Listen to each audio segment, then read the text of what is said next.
Her name is Zuri, just 11 years old, no father, no home, just her pregnant mother, her unborn sibling, and the unforgiving streets.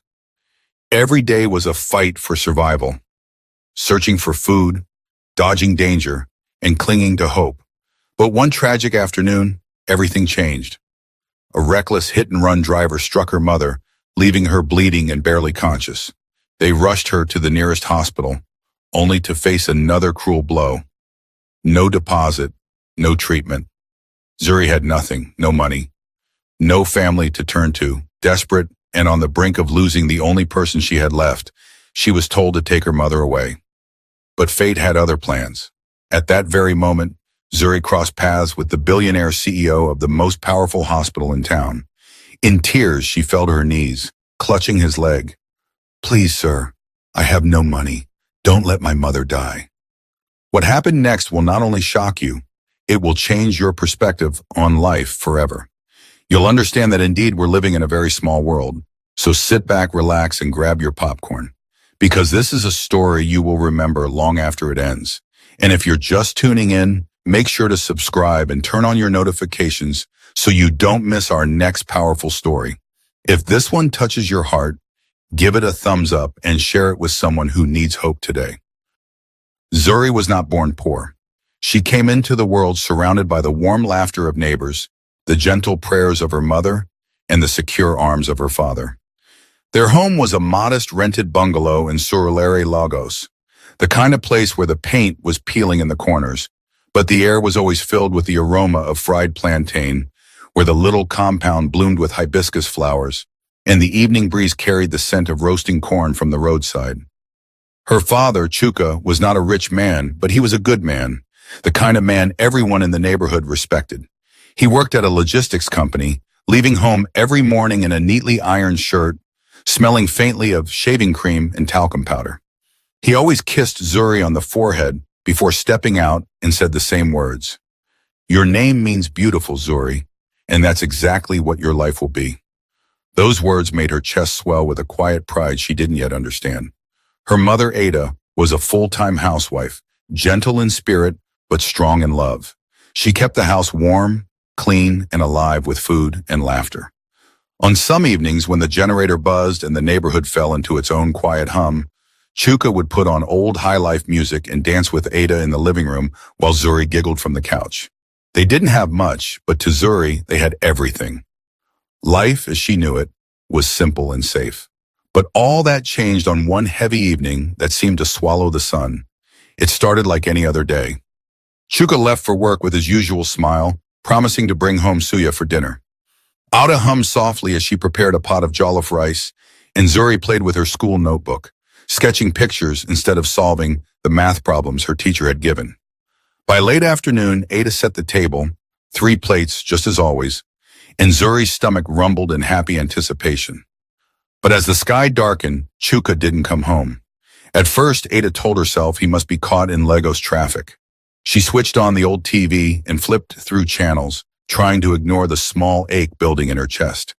But then the phone call started. Strange, incomplete calls from neighbors and a man she barely knew from her husband's workplace. Their voices were low and hesitant, as if afraid to say something out loud. One call said there had been an accident on the highway. Another mentioned a collision involving a company vehicle. Still, no one gave details. Ada's hands shook as she clutched her phone. "Zuri, go inside and do your homework," she said, her voice trembling. But Zuri didn't move. She had never seen her mother's face look so pale. Minutes later, there was a loud knock at the door. When Ada opened it, she found a young man standing there, his shirt damp with sweat. He was a motorcycle rider from their area, and his eyes held the kind of pity that hurt more than cruelty.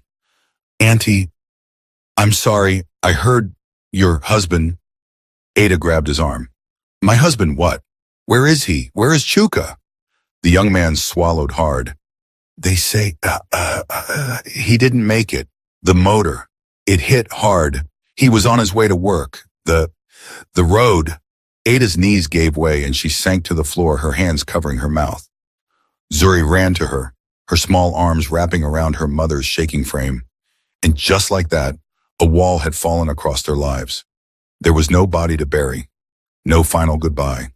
They were told the accident was so severe that Chuka's remains were unrecognizable. What the police returned to Ada was a burnt, broken wallet, his work ID card, and a single shirt button they claimed was found near the scene. The funeral rites were brief and hollow, the condolences from neighbors laced with whispers of God gives and God takes. Zuri sat quietly through it all, clutching her father's old wristwatch, which no longer ticked. In the days that followed, the house grew quieter. Not the peaceful kind of quiet, but the kind that pressed down on your chest and made breathing a conscious effort.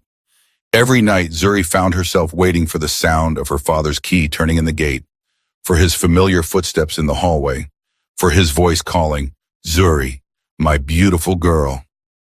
But the only thing that came was silence. And silence, she was learning, could be louder than anything in the world. And though she didn't know it yet, that silence was just the beginning. Bills do not care for grief. They do not pause because you are mourning. They arrive on schedule, in brown envelopes, in phone calls that never end with sympathy, in landlord knocks that sound like threats. It had been barely a month since Chuka's sudden death when Ada's strength began to crack. The house that once carried the scent of jollof rice now smelled faintly of dust.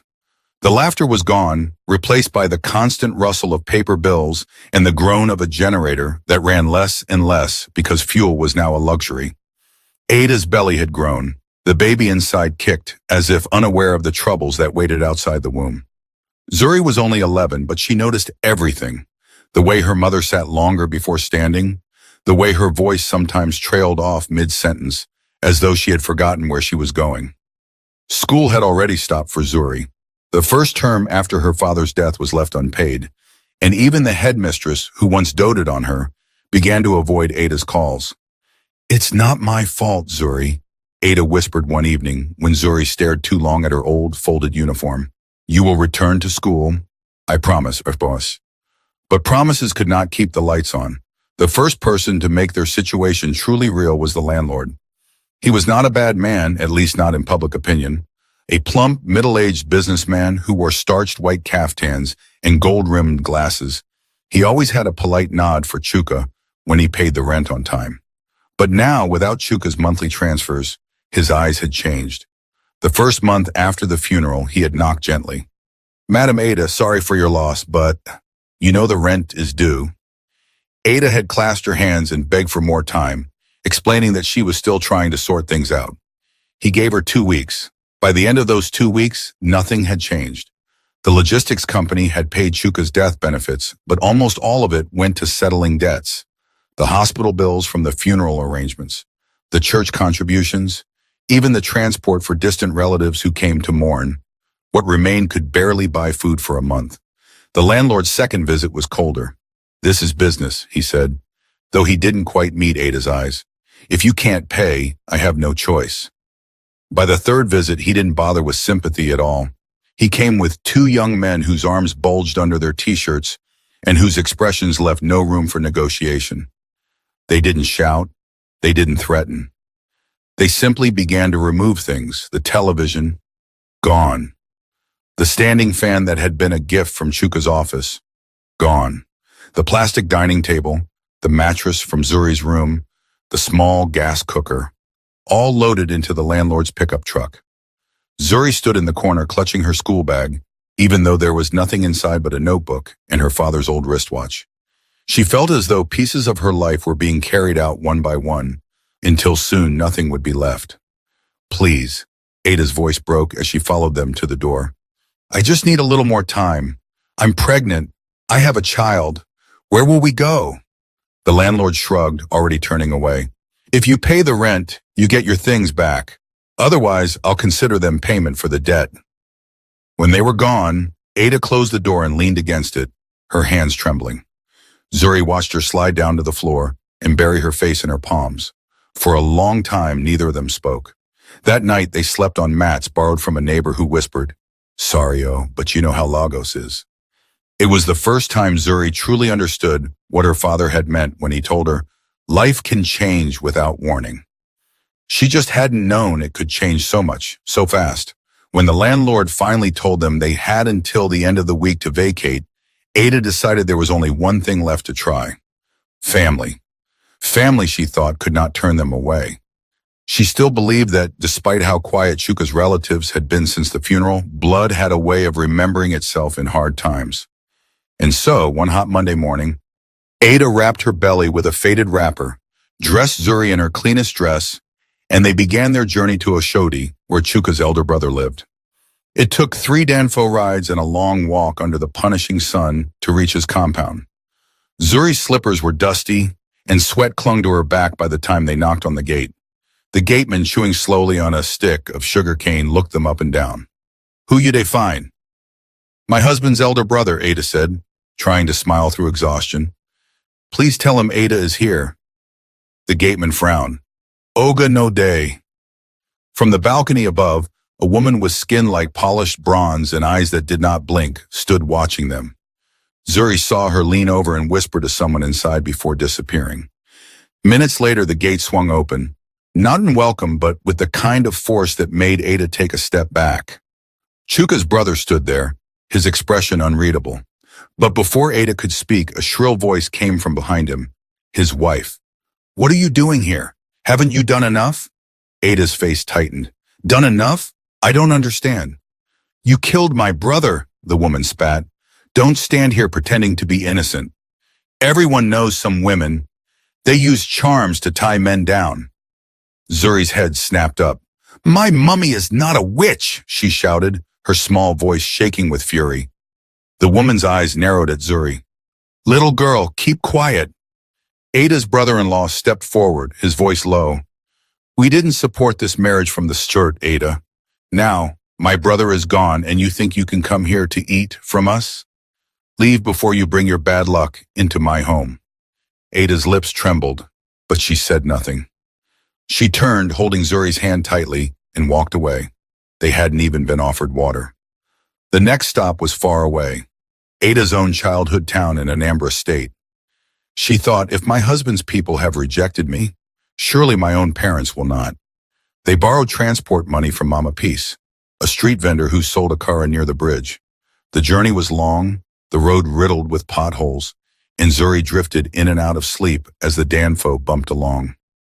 When they arrived, the white iron gates of Ada's parents' compound stood tall, guarded by orange trees heavy with fruit. Ada knocked, her heart racing. The door opened, and there stood her mother, or the woman she had called mother all her life. For a moment, they just stared at each other. "Mama, it's me, Ada." Her mother's eyes flickered with something that was not joy. She stepped aside, not to let them in, but to block the doorway. "Go back." "Mama?" Ada's voice cracked. Her father appeared behind her mother, his glasses slipping down his nose. "We told you not to come back here." "But I have nowhere else. My husband is gone. I am pregnant. This is Zuri, your granddaughter." He shook his head slowly, each word like a knife. "You are not our child." The words froze Ada where she stood. "What do you mean?" she whispered. Her father glanced at her mother, then back at her. "We adopted you from a man who sold you to us over 40 years ago. He said he found you abandoned in the market. We raised you, clothed you, fed you, but you were never truly ours. And now you return here to bring shame?" Ada felt her knees weaken. "All my life, all this time." Her mother's voice was sharp. "We have our own children now. Leave this place. You were never meant to return." The gates shut with a metallic clang that echoed down the empty street. Ada stood there for a long moment, as if the air had turned to stone around her. Zuri tugged at her wrapper. "Mummy, where will we go?" Ada knelt, tears spilling freely. She took Zuri's face in her hands. "Then we have only each other." And in that moment, something unspoken passed between them. A vow to survive, even if the world had decided they did not belong anywhere. Lagos is a city that hides its broken stories in plain sight. Beneath the roar of Danfos, the honking of impatient Okadas, and the flashing billboards that promise a better life, there are shadows. Places where people exist, but do not belong. That was where Ada and Zuri found themselves. After the rejection from both families, they drifted for days, moving from one street corner to another. They tried sleeping in front of a closed shop one night, But at dawn, the shop owner kicked at Ada's leg with his boot. "Move before I call the police." Another night, they curled up behind a mechanic workshop, thinking the smell of engine oil would keep people away. But when the mechanics arrived in the morning, they shouted, threw dirty rags at them, and chased them out like stray geese. Finally, they found the space under the Echo Bridge, a stretch of concrete where the rumble of cars above was constant, and the wind smelled of exhaust and salt from the distant lagoon. There were others there, people with tired faces, plastic bags for pillows, and eyes that darted too quickly. At first, Ada was afraid to lie down. She kept looking over her shoulder, one hand on her belly, the other gripping Zuri's arm. That night, Zuri didn't sleep. She lay awake listening to the groan of trucks overhead and the quiet shuffle of feet in the darkness. Somewhere nearby, someone coughed, a deep, wet cough that sounded like it had been there for years. Days turned into weeks. Zuri quickly learned the rules of the streets. Never fall asleep too deeply.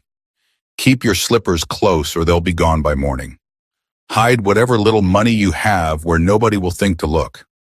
Don't ask too many questions about anyone's past.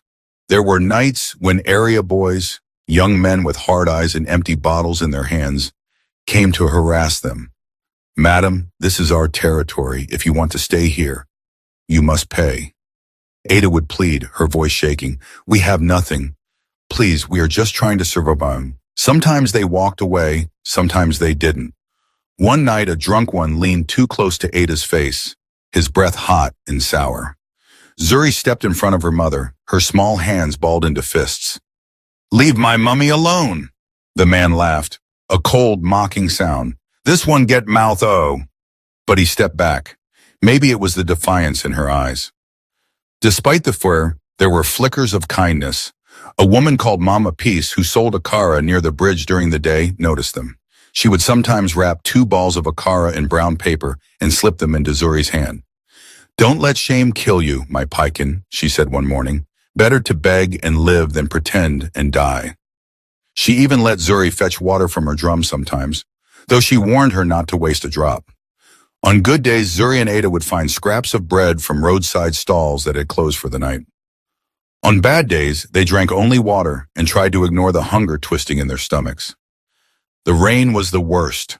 When it poured, the water would drip through cracks in the bridge, forming cold puddles that crept into their sleeping space. Their thin nylon sheet did little to keep them dry. Zuri would curl against Ada, feeling her mother's trembling from the cold. Ada's hands would rub Zuri's back slowly, even though her own teeth were chattering. Sometimes Zuri would wake in the middle of the night and see her mother staring into the darkness. "Mummy, are you okay?" Ada would force a smile. "I'm just thinking of how to get us out of here." Zuri didn't press her. She knew her mother was holding on by threads, and she didn't want to add more weight to the burden. Still, every morning as the first light slipped under the bridge and painted the concrete in dull gold, Ada would whisper the same words to Zuri. "We will leave this place. We will find a room. You will go back to school. You will wear your uniform again."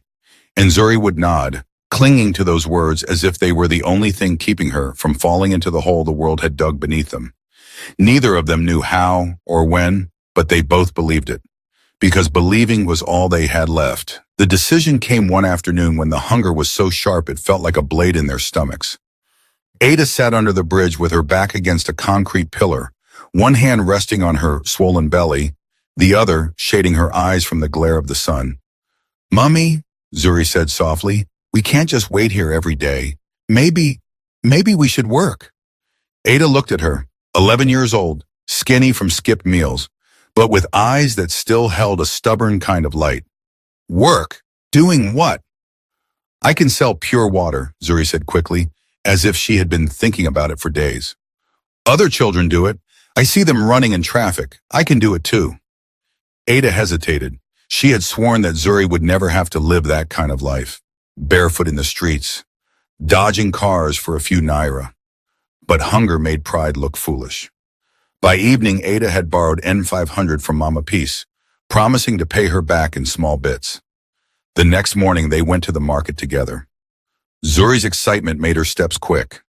They bought a blue plastic bowl and filled it with sachets of pure water cooled in blocks of ice. Their days began before sunrise. Zuri would balance the bowl carefully on her head, the cold water dripping down her neck, while Ada, with her swollen belly, carried a small tray of fresh peppers wrapped in newspaper. They made their way toward the bus stops and market roads, weaving through the noise of Lagos. Danfo conductors shouting destinations, hawkers calling out prices, engines rumbling like impatient drums. Pure water, pure water. Zuri's voice carried over the traffic, loud enough to draw customers, but cheerful enough to make people smile. Some drivers bought 3 or 4 sachets and told her to keep the change. Others ignored her completely, rolling up their windows without looking. On some days, they had moments of laughter, like the time a man in a suit asked Zuri why her water was so cold. Without missing a beat, she replied, "Because even water likes to feel fresh, sir." The man laughed so hard, he bought 10. When the sun got too hot, they would sit together in the shade of a kiosk, sharing a sachet of water between them and talking about the future. They began to dream again. "If we keep selling every day," Ada would say, counting coins in her lap, "in 2 months, we can pay for 1 small room. No more sleeping under the bridge. And then I can go back to school," Zuri would add, her eyes shining. Ada would smile, rubbing her belly. "You will be a nurse, or a lawyer, or maybe even a doctor." Zuri laughed. "Or an astronaut." "Astronaut, Kay?" Ada chuckled. "Do you see Space Shuttle in Lagos?" "No," Zuri grinned, "but I see stars every night when I look up. So maybe one day." These conversations were their private treasure, a little island of hope in the middle of the hard, restless city. The baby kicked more these days. Zuri would press her small hand to her mother's belly and talk to her unborn sibling as if he could hear her. "Hi, it's me, your big sister," she would say softly. "Don't worry. When you come, we'll take care of you. Mummy and I are making plans." Ada would watch her and think how much Chuka would have loved this moment, his 2 children together, even before they had met. By the end of each day, their feet ached, their voices were hoarse, and the heat clung to their skin like a second layer. But they went to sleep with the comfort of having earned something, no matter how small, and for the first time in a long while, Ada began to believe that maybe, just maybe, they were on their way out of the darkness. They didn't know that fate was already waiting with another blow. It was a Saturday morning that began with promise. The sky was washed in gold, the air buzzing with the sound of early traders setting up stalls. Ada tied her wrapper tightly, balancing her tray of peppers, while Zuri adjusted the blue bowl of chilled pure water on her head. The plan was to sell everything before noon so they could use the extra hours to rest under the shade of Mama Piece's stand and count their earnings. They were almost cheerful that morning. Ada had been humming one of her old church songs, and Zuri skipped a little as she walked. She had learned the rhythm of calling out without straining her voice, and she had memorized which bus stops were busiest. By mid-morning, they had each sold half their goods. Ada suggested they cross over to the market on the other side of the road, where customers usually crowded near the fruit sellers. The traffic light at the junction was red, and cars were lined up in patient rows. They began to cross. The scream came before the impact. A driver, impatient with the morning jam, swerved recklessly around the other cars. His sedan was a blur of dark metal, the sound of its horn cutting through the air too late. Zuri turned just in time to see it. "Mummy!" she cried, but the warning was swallowed by the roar of the engine. The car clipped Ada's side. Her tray of peppers exploded into the air, a red shower that scattered across the asphalt. The force threw her off her feet. She hit the ground hard, her wrapper twisting around her legs. The car didn't stop. It sped off, weaving back into traffic like a predator, slipping into the shadows. For a second, the world froze. Then it erupted. Zuri dropped her water bowl and ran, her bare feet slapping the hot road. She knelt beside her mother, her small hands trembling as they tried to lift her. "Mummy, Mummy, please, wake up." Ada's eyes fluttered open for a second, pain clouding them. Blood trickled from her forehead, and her breathing was shallow, broken. "Zuri, the baby," she whispered weakly. "You'll both be fine," Zuri choked out, though she could feel the fear squeezing her chest. Crowds began to gather. Voices rose, some in sympathy, some in annoyance at the obstruction.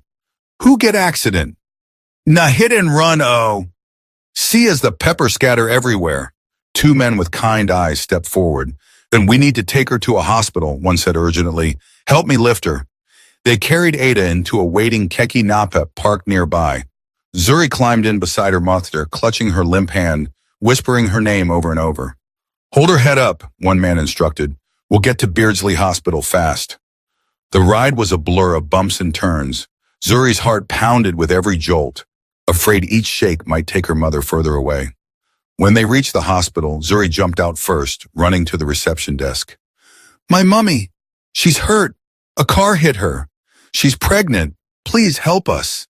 The nurse behind the desk barely looked up from her computer. Accident case? You must pay emergency deposit first. $200. Zuri stared, her mouth open. 200? I don't have that. I have 1,000 naira. She pulled the crumpled notes from her pocket and placed them on the counter.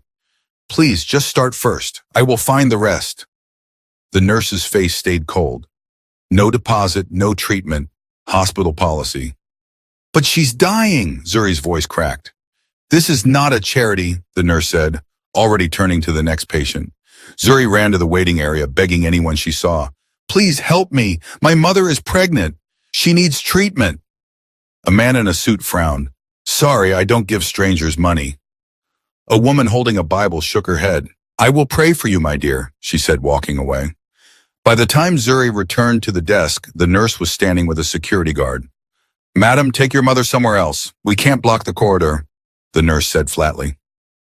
Zuri's voice rose into a scream. I won't let her die. You can't tell me to give up. The guard stepped forward to grab her shoulder, and that was when he appeared. A tall man in a white coat, walking with the calm authority of someone who owned the air around him. His face was familiar. Zuri had seen it on billboards for Best Medical Hospital. Dr. Joseph Ifeanyi, the billionaire doctor. He stopped at the commotion, his sharp eyes taking in the stretcher, the frightened girl, the indifferent nurse. What's happening here, we asked. The nurse began, Sir, this girl. But Zuri did not wait. She ran to him and clutched his coat. Please, sir, help my mother. She was hit by a car.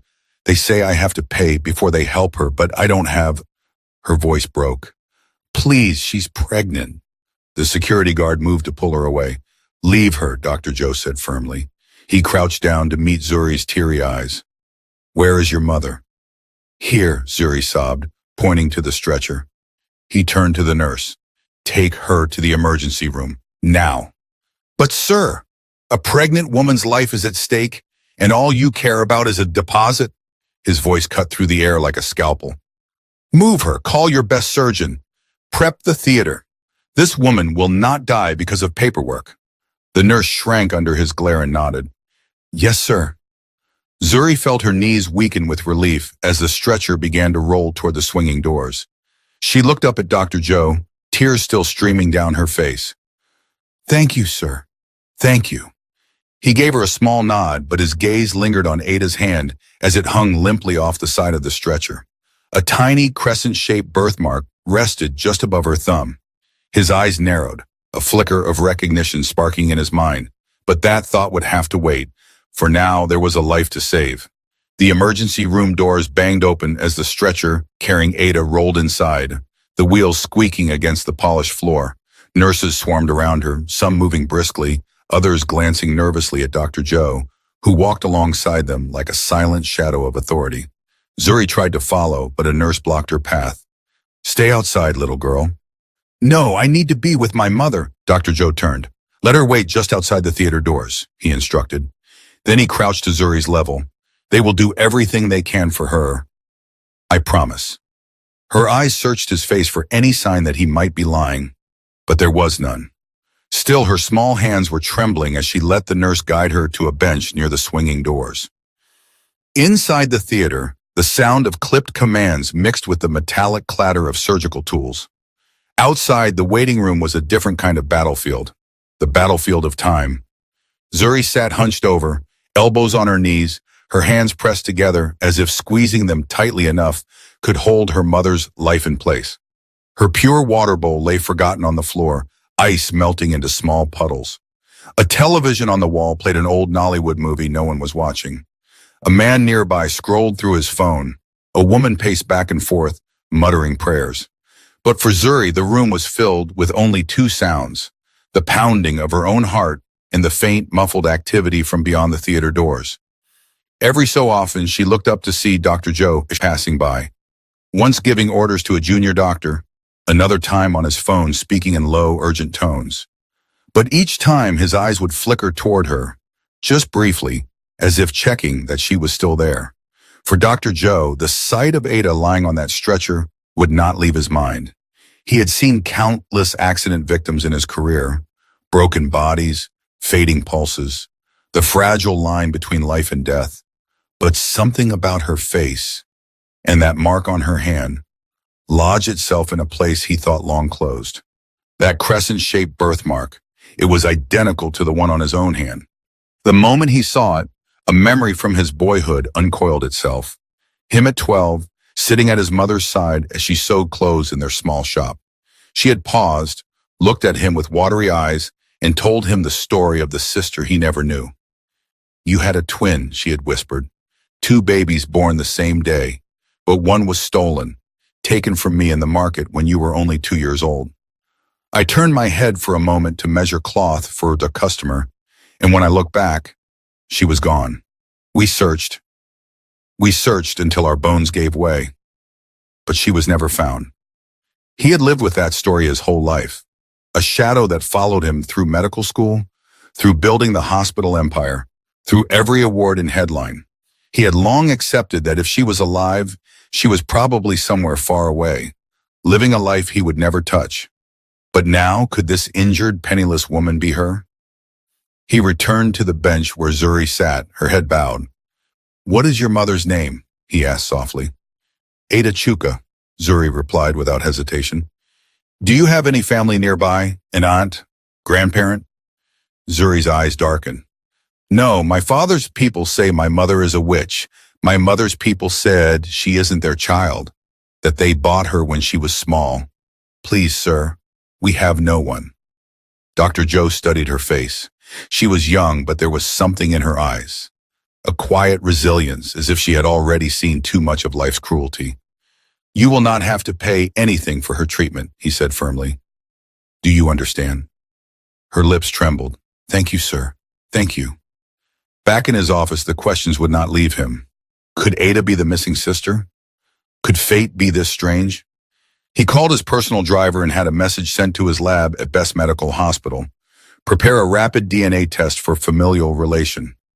Rush priority, then he walked back into the ER after the surgery began to stabilize. Ada was under anesthesia, her breathing assisted by a machine, her face pale but still holding the faint structure that matched his own. He stepped closer to the bed, careful not to disturb the doctor's working. From his pocket, he took a sterile swab. "Doctor?" one of the nurses asked. He gave a short nod. "Just collecting a sample for genetic purposes. Continue your work."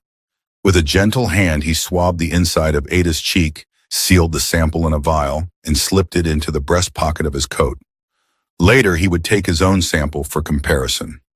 The sound of the monitor in Ada's hospital room was steady now, a soft, rhythmic beep that reassured Zuri each time it filled the silence. The harsh fluorescent lights had been dimmed, and the room smelled faintly of antiseptic and the lilies a kind nurse had placed on the windowsill. Zuri sat by her mother's bedside, her small hand wrapped protectively around Ada's fingers. Every so often she would whisper, "I'm here, Mommy. It's okay," as if the words could anchor her mother to life. The door opened quietly and Dr. Joe stepped in. His white coat was gone now, replaced by a dark blue shirt, the sleeves rolled up. He looked tired, but his eyes were focused, the way a man's eyes look when he's about to do something that might change his life forever. "How is she?" he asked softly. Zuri straightened. "She hasn't woken up much, but the nurse said she's stable." He nodded. "Good, that's good." His gaze lingered on Ada for a long moment before he pulled a chair close to the bed. The DNA results still echoed in his mind. Full siblings, monozygotic, twins. For hours he had been rehearsing the words in his head, how to tell her, when to tell her, whether she'd even believe him. Now, sitting here, those rehearsed sentences dissolved into nothing. He reached out and gently touched Ada's right hand, turning it slightly so the small, crescent-shaped birthmark caught the light. Ada's eyelids fluttered open. Her voice was faint, hoarse from surgery and exhaustion. Doctor? Yes, Ada, it's me. How are you feeling? Her brows knit in confusion. Weak, but grateful. I know I have no money to pay for all this. Please, sir, I promise I'll work. I'll pay little by little. He shook his head. You owe me nothing. Not for this. She frowned, uncertain. Then, why? Why help us? He hesitated, his thumb brushing the edge of her birthmark. Because, Ada, you are more than just a patient to me. Her eyes searched his face. I don't understand. I know this will sound impossible, he said slowly, but I think you are my sister, my twin sister. The words seemed to freeze in the air between them. Ada blinked. You're what? He took a deep breath. When I was 2 years old, my mother took my twin sister and me to the market. She turned her head for just a moment to attend to a customer, and when she looked back, I was still there. But my sister, you were gone. Someone had taken you. My parents searched everywhere.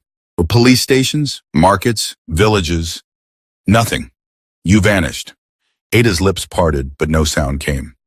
I grew up knowing I had a missing half of myself somewhere in the world, he continued, his voice softening, and I thought I'd never find her. Then today I saw you. I saw this. He turned her hand gently, showing the small crescent birthmark. I have the same mark, Ada, exactly the same. She swallowed hard. That doesn't mean... I ran a DNA test, he said quietly, his eyes locking with hers. The results came in an hour ago. You are my twin, my blood, my family. For a moment, Ada's mind spun in disbelief. She had lived 40 years not knowing who she truly was. She had been rejected by the people she called her parents, told she was bought like a forgotten item in a market.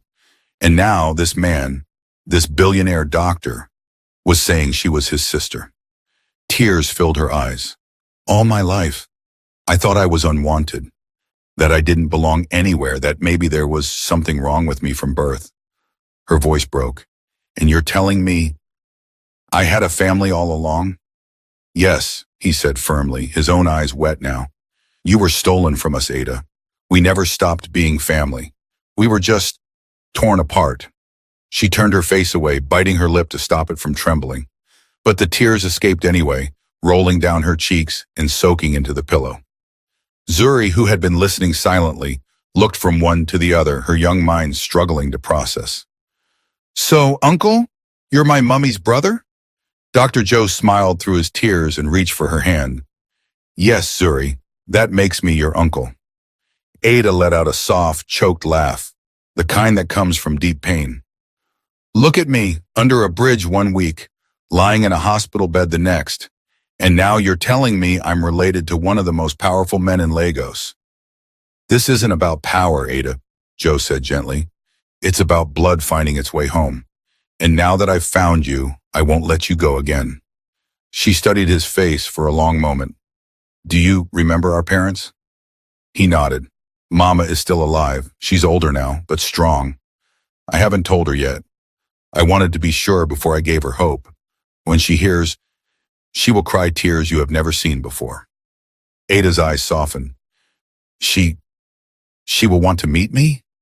She never stopped praying for it. The silence that followed was heavy but not uncomfortable.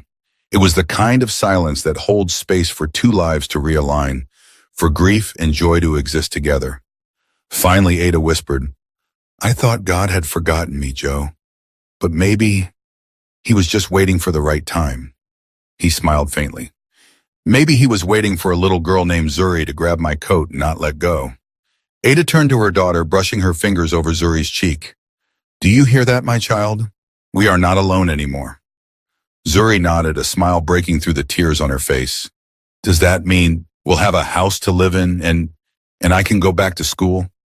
Joe reached across the bed and squeezed her small hand. Not just a house, Zuri, a home. And yes, you'll go to the best school in the city. You'll have everything you need to dream big. Ada shook her head slowly, still in disbelief. I came here thinking I had nothing left to live for. And now I have a brother, a future for my children, and a reason to smile again. Joe's voice was thick with emotion. You have more than that. You have family who will never let you fall again. She reached for his hand, their fingers interlocking in a way that felt natural, like they had done it 1,000 times before, even if they couldn't remember. Then promise me, Joe. Promise me we won't lose each other again. I promise, he said without hesitation. And in that hospital room, under the steady hum of machines and the faint scent of lilies, a family that had been fractured for 4 decades began to heal. The day Ada went into labor came sooner than expected. It was early morning and the hospital was quiet except for the occasional squeak of nurses' shoes on the polished floor. Zuri had been sleeping in the chair beside her mother when she felt a sudden squeeze on her hand. She opened her eyes to see Ada's face tightening with pain. Mummy? Zuri's voice trembled. Ada took a deep breath. It's time. Within minutes, the room filled with movement. Nurses rushed in, checking her vitals, preparing the delivery room. Zuri was ushered outside, her small hands twisting together as she tried to listen for any sound from within. Dr. Joe arrived just in time, still in a shirt and trousers from an overnight meeting, his tie hanging loose around his neck. When he saw Zuri's worried face, he knelt. She's in good hands, he reassured her. I'll be here the whole time. For 2 hours, Zuri sat between sips of juice she didn't taste, her ears straining for news. Then finally a nurse appeared smiling. Congratulations, she said warmly. Your mother has delivered a healthy baby boy. Zuri's heart soared. She rushed to the door and moments later, she was allowed into the room. Ada lay on the bed, exhausted but glowing. In her arms was a tiny bundle wrapped in soft white cloth. She tilted the bundle so Zuri could see. Meet your brother, Ada whispered. Zuri leaned in, her eyes wide. The baby's fingers curled around hers instantly, holding on with surprising strength. He's so small, she said in awe. And so perfect, Dr. Joe added from the corner, his smile gentle. Both of them are strong and healthy. For a while, the room was filled with nothing but the soft coos of the baby and the quiet laughter of the 2 women, one who had carried him and the other who had only just found them. 2 days later, Ada was discharged. But instead of being taken under a bridge or to another temporary shelter, this time a sleek black SUV waited outside. Zuri looked up at Dr. Joe, unsure. Where are we going? To your new home, he said simply. The drive to Ikoyi felt like stepping into another world. The streets grew wider, the air calmer, the houses larger.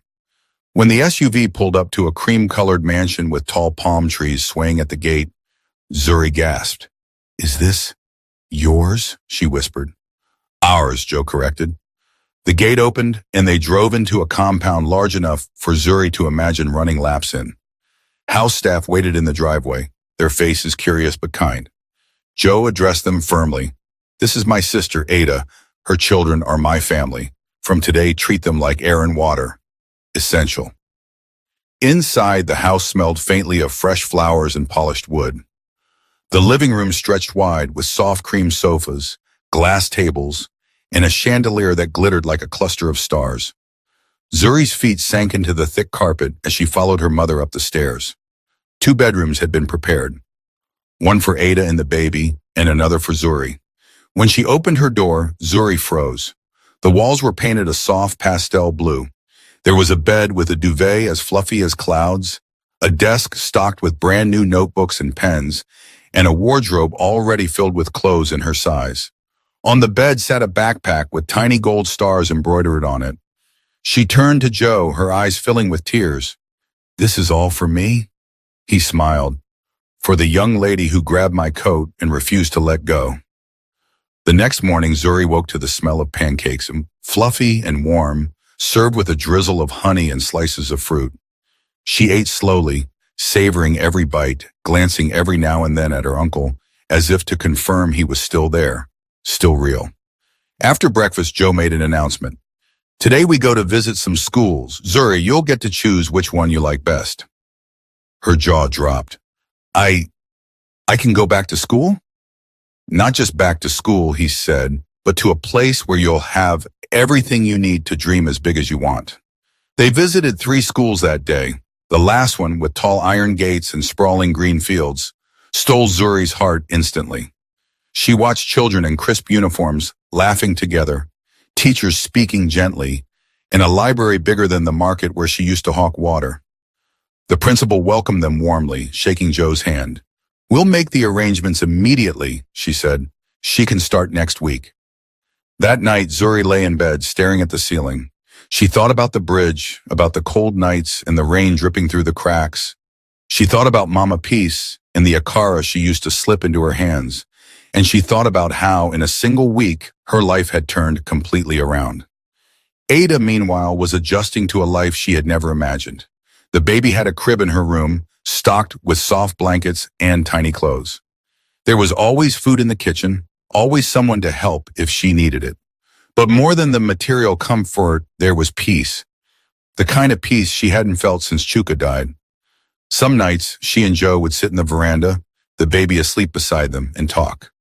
"I keep thinking of our mother," Ada admitted one evening, "how she must have felt all those years, not knowing where I was."